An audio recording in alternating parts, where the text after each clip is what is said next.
Pedro, o que você tem a dizer a respeito da Gabriela? Boa noite, estamos aqui esta noite para falar dessa noite. É noite, viu?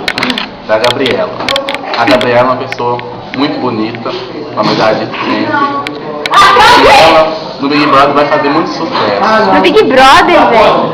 Não, ela não é do Big Brother, mas eu queria que ela fosse. Mas então, eu vou mandar uma mensagem para ela daqui a pouco. Uma mensagem.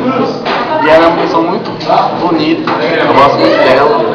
E quanto à personalidade, fala um pouco mais a respeito da personalidade, a sua relação sobre ela. Ela parece ser uma pessoa que gosta.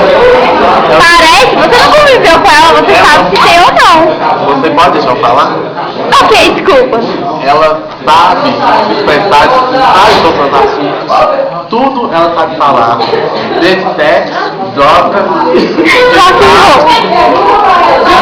qualquer outro bandido, ela sabe falar sobre isso. Ela me emocionar com os olhos bonitos dela, esse cabelo comprido, essa maquiagem, essas unhas. Essa é uma menina. Eu posso fazer meu depoimento?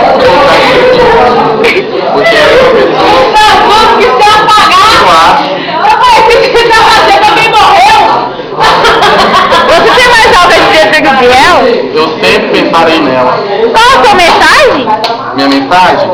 Deixa eu ver.